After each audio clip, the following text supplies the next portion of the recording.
அழகு 3 நாடகம் ஆட்டநந்தி ஆதிமந்தி. எழுதியவர் கவியரசர் கண்ணதாசன். இப்போ அந்த நாடகத்தை நம்ம இப்போ கதையாக பார்க்கலாம். சேர நாட்டை ஆட்சி செய்த மன்னன் பேர் அத்தி.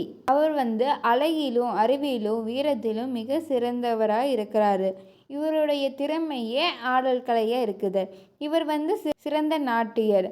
அந்த கலையை கற்றுத்தருவதிலும் சிறந்தவராக இவர் இருக்கிறாரு. இது இவருடைய தனி சிறப்பாகவும் இருக்குது. இதனால் இவரை ஆட்டநந்தின்னு எல்லாருமே அழைக்கிறாங்க. இவரோட கலைத்திறன் எல்லா பக்கமுமே பரவுது.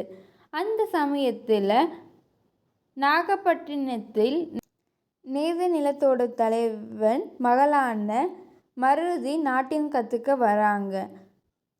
ஆட்டநந்திட்ட கற்பித்த மருதியோட நடனமும் புகழ் பரவியது. நாடகக்கலையை சிறப்பாக கற்றுட்டு நாளிடைவில் அது காதலாக மலருது. மருதியும் ஆட்டநந்தையும் ஒருவர் நேசிக்கிறாங்க. இன்னொரு புறம் சோழ நாட்டில் 2ஆம் கரிகால சோழன் ஆண்டுட்டு அவனுடைய மகள் ஆதிமந்தி.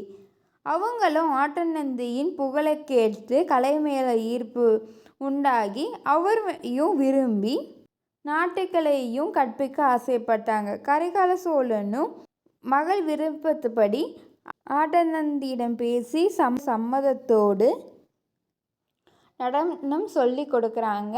ஆதிமந்தியும் சிறப்பாக கற்று அப்படியே அவரை காதலிக்க ஆரம்பிக்கிறார். இந்த விஷயத்தை தன்னுடைய தந்தையான கரிகால சோழனிடம் சொல்கிறாங்க. ஆதிமந்தி உறையூர தலைநகரமாக இருக்கிற கரூரில் ஒவ்வொரு வருடமும் திருவிழா நடக்குது. விழாவை சிறப்பிக்கிற வகையில் நாடகம் ஏற்பாடு செய்கிறாங்க. மருதியோட பெயரை கேட்ட உடனே மக்கள் திறந்து அவளுடைய நாட்டியத்தை ரசித்து பார்த்தாங்க. அப்போது உறையூரை சேர்ந்த இளவரசன் நல்லடிக்கோன் மருதியின் அழகும் நடனக்கலையையும் மேன்மறந்து பார்த்தாரு. அதுவே மருதியின் மீது காதலாக மாறுது. நடன நிகழ்வு முடிந்த உடனே நல்லடிக்கோன் தன்னோட காதலை மருதியிடம் நிகழ்ச்சி முடிந்த உடனே காதலை சொல்லான்னு முடிவு செய்கிறாரு நல்லடிக்கோன். தன் காதலை மருதியிடம் சொல்லணும் அன்றேன்னு சூழ்ச்சி செய்து மருதியை ஊருக்கு போக விடாமல் தன்னுடைய ஊர்லேயே தங்க வைக்கிறாங்க. மருதி நிலாவோட அழகை ரசித்து கொண்டிருக்கிறாங்க. அப்போது நல்லடிக்கோன் காதலை கூறுறாரு. ஆனால் மருதி மறுக்கிறாங்க. ஏன்னா ஆட்டநந்தையை காதலிக்கிறதால இவருடைய காதலை மறுப்பு தெரிவித்தாங்க. அதனுடன் ஆட்டநந்தியை மீது இருக்கும் காதலையும் கூறுறாங்க. இதனால் ஆத்திரமடைந்த நல்லடிக்கோன் ஆட்டநந்தி இருக்கிற வரை நம்மளுடைய காதல் இருக்கிற வரைக்கும் மருதியை திருமணம் செஞ்சுக்க முடியாது. ஆட்டநந்தி மீது போர் தொடுக்கணும், எப்படியாவது கொலை செய்யணும்னு முடிவு செய்கிறாங்க. ஆட்டநந்தி மீது போர் புரிகிறாரு நல்லடிக்கோன். ஆட்டநந்திக்கு 2ஆம் கரிகால சோழன் படை உதவியாக இருந்தது. நல்லடிக்கோன் இறந்து போனார். ஆட்டநந்திக்கு போருக்கு உதவிய கரிகால சோழன் தன்னுடைய மகளை ஆட்டநந்தி மனம் செய்து வைக்கிறாங்க. இந்த செய்தி கேட்ட மருதி மனம் உடைஞ்சு போகிறாங்க.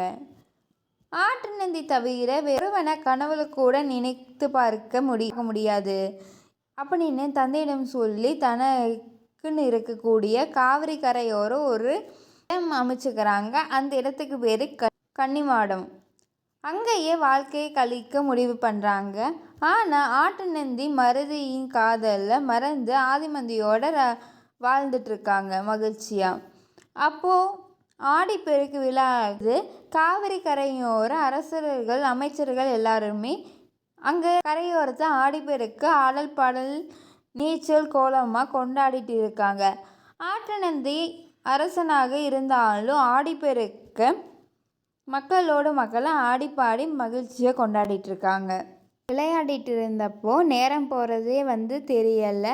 விளையாடின களைப்பு அதிகரித்ததால் களைப்பில் வெள்ளம் அவரை அடிச்சுட்டு போகுது. பலரும் அவரை பின்தொடர்ந்து போகிறாங்க. காவிரி தாயின் வேகத்திற்கு ஈடு கொடுக்க முடியலை. இறுதியாக ஆட்டநந்தி ஒரு கரையோரம் ஒதுங்கினா. அவர் கரை ஒதுங்கின இடம் மருதியோட இடம். அந்த பேர் கன்னிமடம். மருதி தான் ஆட்டு நந்தியை காப்பாற்றி திரும்ப உயிர் கொடுத்துருக்காங்க. ஆட்டு நந்தி நினைவு வந்ததும் மருதி பார்த்த உடனே மருதியோட நினைப்பு வந்தது. இருவரும் காவிரியின் கரையோரம் அமர்ந்திருக்காங்க. ஆனால் ஆதிமந்தி தன் கணவன் மேல் உள்ள காதல்னால எப்படியோ ஆட்டு நந்தி உயிரோட தான் இருப்பாங்க, கண்டிப்பாக கண்டுபிடிச்சலான்னு நம்பிக்கையோட காவிரி ஆற்றோரம் அப்படியே போகிறாங்க. எல்லாரிடமும் அவங்க விசாரிக்கிறாங்க. கடைசியாக அவங்க கன்னிமடத்துக்கு போய் ஆட்டு நந்தி இருக்கிற இடத்துக்கு வந்துட்டாங்க.